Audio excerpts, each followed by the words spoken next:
Author Anne Rice's blend of eroticism and mysticism has thrilled readers for over 2 decades. She is best known for her Vampire Chronicles and Mayfair Witches series. In her 17th novel, Servant of the Bones, a supernatural hero journeys from ancient Babylon to modern-day New York City in search of redemption. I am pleased once again to have Anne Rice here on this broadcast. Welcome back. Thank you, Charlie. Now, Great. I do like you. Now, here is what's interesting. This is the first novel with under your name that has not been previously sold to the movies. That's right. And what does that mean? What's the significance of that? It means I have a choice. It means I didn't make the decision a year ago. It means that I have all the options, that I can do all the things I want. I can see that in Hello, David. There are lots of Hello, David calls, but David's off building DreamWorks now. David's, we're talking David Geffen, who produced Vampires. Yeah, no, I wouldn't. Did that make money? Vampire made a fortune. It made $250 million worldwide. Plus, it's even making money for me, if you can believe it. I mean, really? when the writer gets a percentage, when the scriptwriter gets a percentage, I mean, the movie made. I bet yours was taken right off the top. You know, the first dollar came in, they said, right. "Here's 50 cents for Anne." Sure. Yeah. Right. No way. But no, it did very well. But David has gone off to do DreamWorks with Katzenberg and Spielberg. I'm sure you heard about their famous White House meeting, and he's no longer the guiding spirit, so nothing of mine is really being made out there right now. I mean, Warner Brothers controls all the vampire books. Right. They control the Witching Hour series that I wrote, but Jim Cameron has just bought another book I wrote called The Mummy. A very good director. And I think Jim Cameron will do a wonderful job. He's a terrific director. Yeah, I think he's terrific. I really do. I think he's quite fabulous. I think he's sort of a genius, really. And I'm very delighted that he wants to do The Mummy in Edwardian period. We've talked about this before. In the end, you were happy with Brad Pitt and you loved Tom Cruise. Absolutely. Still love Tom Cruise. I think he was fabulous. The more I've seen, I find it hard to watch Interview. It's very emotional, but it keeps coming on television.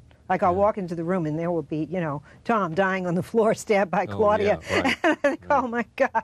But I think he did a fabulous job, and the performance holds up, and it was really wonderful. I'm very happy for his success with Mission Impossible. Very, very happy. You know. He's shown once again that Cruise magic and bring him into the theater, right? Absolutely. Yeah. Was this difficult for you to write?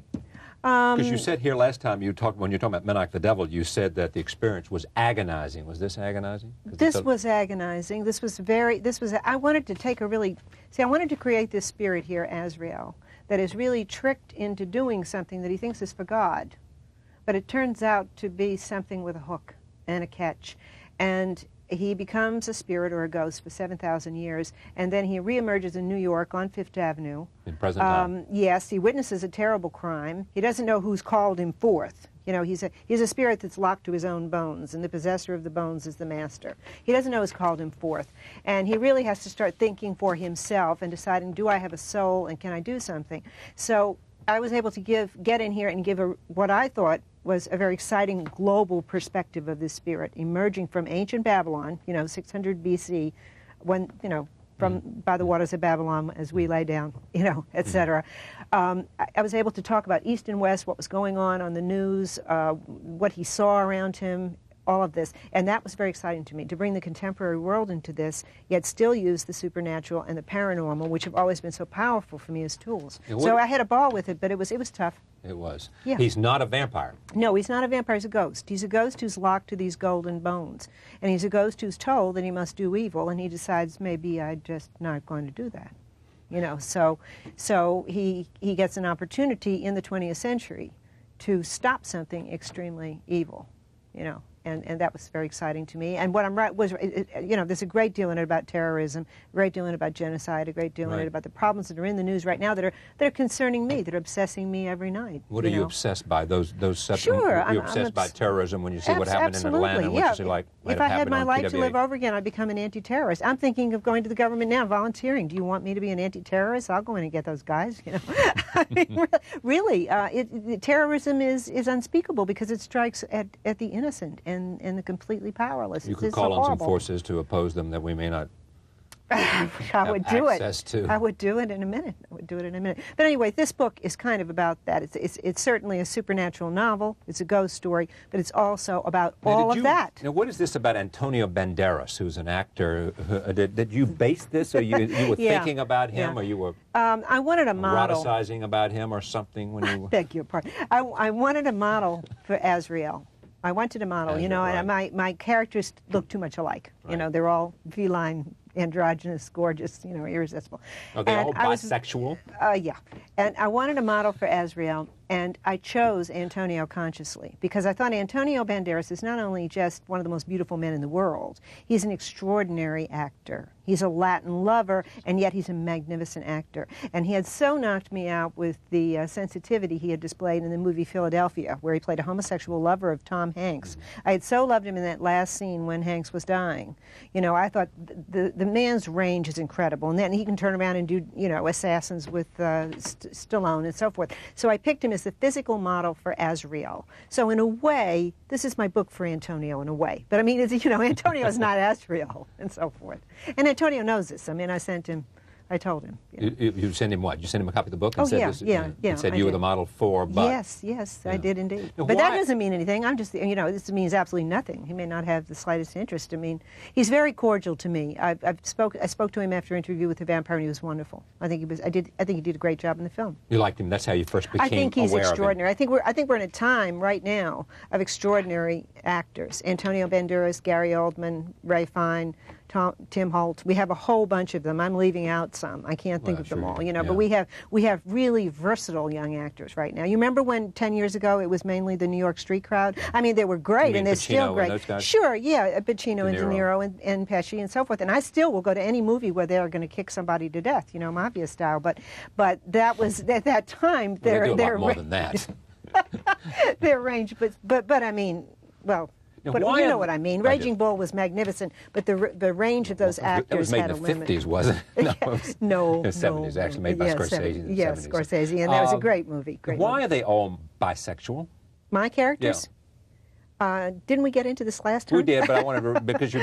Well, I have a bisexual mind. I see things bisexually. Yeah, so you I want to don't, give both qualities Yeah, and to- I mentioned before that I've been married 34 years, and Right. since I live a life that is not sexually active, really, I get I have the freedom to see the beauty of all different kinds of people, and life is very erotic to me and very sensuous in a very, I wouldn't say innocent way, but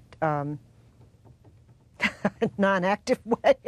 I don't know how to say it, but certainly when I sit down to I'm not write, going to help you out. when I sit down to write, and I had this gorgeous picture of Antonio, Right, you right. know, That's a sexual experience. Yes, Yeah. and I also he was a perfect Yeah. model. That, like I said, that the eyes, the face, the character. I'm exploring some of the same ideas that we have talked about over a number of interviews we've done, because not everybody's seen every interview, and Sure, so therefore I it know. becomes relevant. No, I was teasing you. It becomes relevant. Having said that, why the fascination with mysticism for you?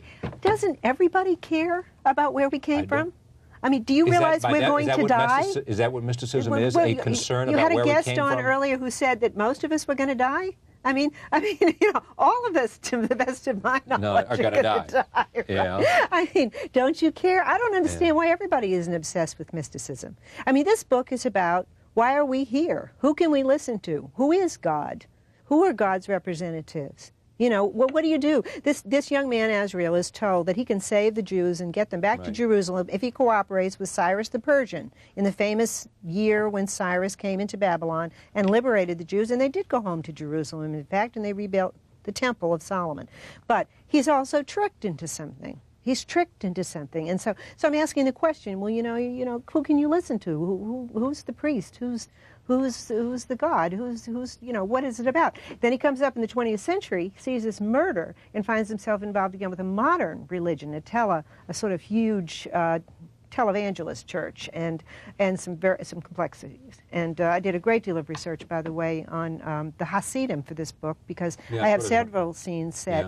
I'm fascinated with the Hasidim because, Why? well, The Hasidim here in New York.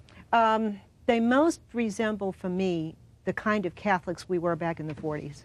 Those, they are the only people I know today whose lives are as thoroughly drenched in spirituality and ritual as ours were. In fact, their lives are more so. But when I was a Catholic in the 40s, we really did go to daily mass. We wore certain kinds of clothes. We didn't go to see certain movies. We didn't, television was going to rot our souls. Kissing was, you would go straight to hell.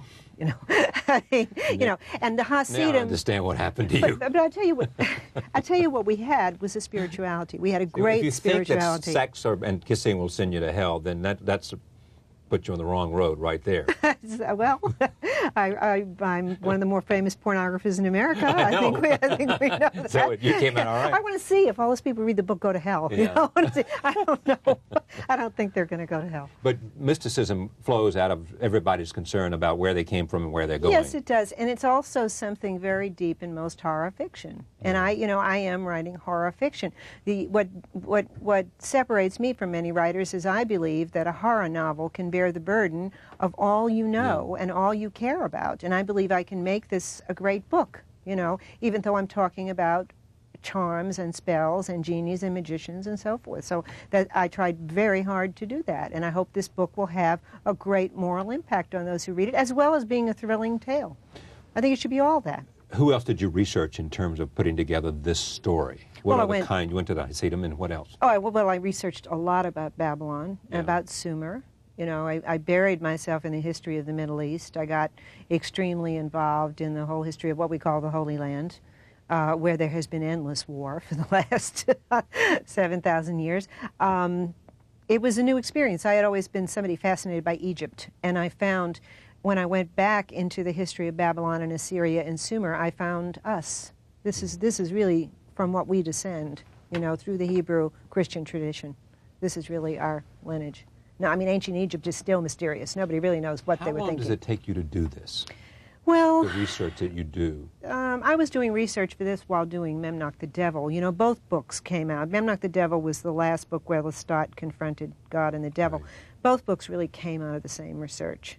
I wanted to deal with the idea of the human or the immortal who doesn't necessarily trust the representatives of God or the representatives of the devil. And then both books are about that. Do you listen to readers? Do you do book signings and listen to readers and all that? And what feedback do they give you?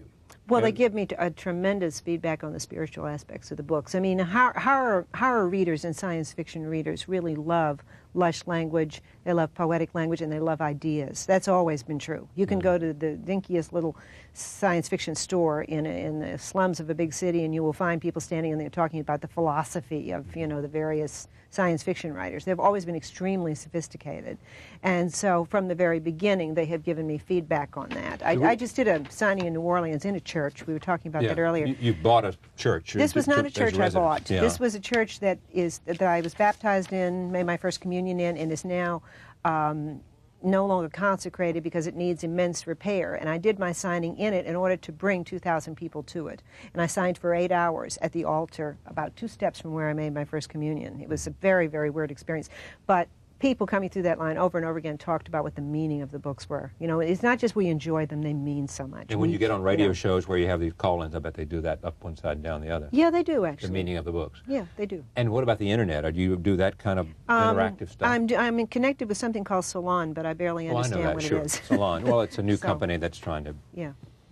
Listen, can I say something to you that's Sure. completely off the wall? Sure. You're going to be talking this week a lot about taxes. Yes. If you want to cut me off, you can. But I am passionately concerned about this tax issue between Dole and Clinton. Okay. And I have been dirt poor, quasi-poor, college poor, and I have been very well off. The American dream has come true for me. And I'm telling you, if we don't get rid of the IRS and get a flat tax, we're going to keep a nation of alienated criminals. Everybody in America is an alienated person because of the IRS. Nobody can understand the rules. I recently ran a letter to President Clinton that I published in Variety. I bought the page, and I said, please give us a flat tax. Beat the Republicans to the punch. And 3 days later, I got a letter from the IRS. We're going to audit you. First time in 12 years. And they came over and they haggled over little bitty things. But nobody, I'm telling you, had a room full of lawyers and accountants. And when I pay, so much taxes really that it's ridiculous to be audited. But nobody knows the tax law. Nobody knows whether this blouse is deductible because I wore it on your show. It cost $39. Came from International Mail. You know, it's junk. But I mean, oh, I shouldn't Well, say they don't that. want me to deduct this either. But Well, they won't? no. You're kidding me. But no. I mean, nobody knows the answer, Charlie. Nobody knows the tax law. And so I just want to say right now, please, Mr. Clinton, go for a flat tax. Go for a flat tax and go for a flat minimum income so that people can collect their welfare and work, because Americans are going to work no matter what you have to do. You know, no matter what you do to them, they're going to work. In addition to welfare, disability, or anything, they're never going to lay back, Mac. All right, well, let me ask you.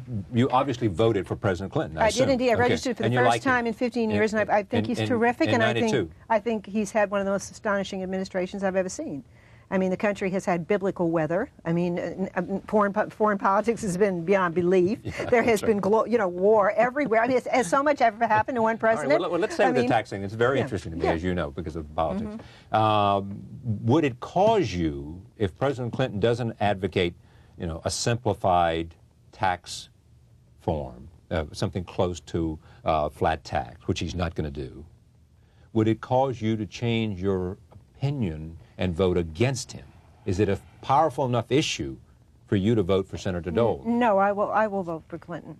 I will vote for Clinton, but it's very, very tempting. But I don't want to be offensive, but I don't believe in the effectiveness of the Republicans to help us as a nation. See, I believe all the ideas, the wonderful ideas that FDR brought in were really needed at that time, and they worked. But now we need the exact reversal of that. We need just flat tax, flat minimum income, nothing based on disability, handicap, no incentives. I know people who just missed by $25 getting a grant to buy a house. They just made $25 too much. Yeah, I mean, that's ridiculous. And we have this happening all through our society, and we have people on welfare who, knock on my door and say, look, I'm on disability, I've got a broken knee, and I collected, but I can iron sitting down. Would you pay me cash? And we say, we can't. The IRS will come after us if we do that. All of us throughout the nation are workers. We know that now. Americans are not going to stop working no matter what you do to them. And FDR got them back to work, so now cut their tax, cut this welfare thing out, throw out all this bureaucracy, stop meddling with people, what they're doing in addition to collecting their checks, and just, let them go to work, and the economy will take care of itself. Does Anne Rice, a multi-millionaire, think she pays too much money to the government, or does she simply think that the system doesn't work very well for the productivity of the American economy? I think the system doesn't work very well. So you're not really complaining about how much income tax you pay? No, I pay what I have to. I pay about 45% of what I make between the state and the federal government, and I only take off very limited business deductions. But I'll tell you this, what I do try to do is spread income among those in my family who are indigent, which I don't want to hurt their feelings, but there are a few distant cousins that are indigent, and I have to pay gift tax on that money. So, to give it to them, just so they can live, keep their houses. I mean, so, no, I don't think I pay too much, but I don't like it. I mean, I think that other people pay too much. I don't know how they take it. I don't know how they can stand it. See, I think we really want to spend our own money, and we want to do good with it. Do you also, therefore, want to see the government dramatically reduce its spending? Oh, I think it's not that they have to reduce their spending. They have to reduce the utter chaos of the IRS and the chaos of the DEA. That's for revenue side. That's on the revenue side. Yeah, no, but I mean, just they have to get the bureaucrats and the liars and the double dealers out of there. That's what they have to reduce, and that will go way down. If you abolish welfare and you just have a national minimum income for which people have to register, you can abolish all those investigators who keep going out to check to see if women are really keeping a man in the house or really working an extra job. All that spying on the disabled to see if they're still disabled. I mean, we were rewarding people in this country for not working, for being disabled, for being mentally incompetent, for being sick. It's just got to stop. I mean, Americans cheat anyway. It is American to cheat. Most Americans that I know think anybody who pays his or her taxes without taking off every conceivable deduction is an idiot. You know what I mean? When they hear that I pay, 45% or so, they say, you're crazy. Haven't you heard of offshore companies? No, I'm going to pay my taxes, America is my country. I'm third generation Irish. On a liberal conservative spectrum, where do you find yourself today? I don't know, man. I can't tell where we're going. I think the Republican Party is just, I don't see any party. And I think Mr. Clinton has been beset by every obstacle that a president can be beset by. He's been, he's had these petty people nagging at him over these little bitty lawsuits. The Whitewater stuff and all that. Yeah, right. I don't want the president of the United States spending time on stuff like that when we have to worry about terrorism, and we have to worry about foreign war, and we have to worry about real threats to our economy, whether or not, people in Russia are selling nuclear weapons to Middle Eastern countries. I'd much rather have him doing that, and have some little, at least temporary immunity. I don't believe he should have, carte blanche. You didn't expect this, did you? No, but I like it. I mean, it's a different side of you. But it's in this book. I'm not surprised, though. I'll tell you, it's in this book. I mean, Servant of the Bones. You brought in all these contemporary themes. You have to grow as a novelist. When I started with Lyrical Interview with the Vampire, it was very much a hothouse type of horror novel. Okay, well, I'm growing with the paranormal, and I think I'm able. I hope I'm able to do it. I don't know. Well, maybe Faust was political at the time. Maybe Macbeth was. Maybe Hamlet was. Well, they clearly were. Shakespeare was, for yes, sure. Yes, the whole Banquo scene was done for the benefit of the king. Servant of the Bones is a novel by Anne Rice. Now, you just signed a deal with Knopf for, speaking of taxes. They won't tell me what. Knopf doesn't won't tell you, or they won't tell us. Knopf doesn't want me to tell. I would cheerfully tell you it was $26 million, but Knopf does not want me to tell you that. Okay. Well. Okay. You know why I would tell you? Because I think every little writer out there trying it or typewriter should know should be that inspired you can by the fact make that you got $26 million. Yes, that you do not have to be George Foreman and you don't have to be Tom Cruise. You can do it writing. Yeah. You can do it writing very strange books. So, but Knopf, if I told you they gave me $26 million for 3 books, they'd kill me. I don't know what to do with these moral questions. I don't either. Let's see, what's the tax on $26 million? Well, it'll come in increments. I have to write these books, Charlie. I have to go home. I have to be inventive, And my mind is like a popcorn popper. I just can't wait to get back to Scripture and write something about Mary Magdalene. I want to really... Your mind is fertile as well. Yes. If we knew what was going on inside your mind, we'd all be scared. Well, I tell you from time to time. Well, yes, you do. I am seriously thinking more than you of tell most. I do. I get on the show and make comments about murdering pimps and becoming an anti-terrorist. Yes, you do. Well, I do. I sit there so angry at people that would kill innocent people. It's the awful thing about so much revolutionary activity is it is the poor hurting the poor. Now, I'm not saying that the poor should hurt the rich, but it's often so self-defeating. You know what I mean? Well, what in the name of God good does it do to bomb a building full of working individuals? You know what I mean? Of course it does no good. It's hideous. I mean, now, let me go back to President Clinton. Yeah. Does he read your books? I have no idea. Have you ever had any contact with him? I wrote that letter and published it in Variety. Yeah, he didn't answer. He didn't answer. The IRS did.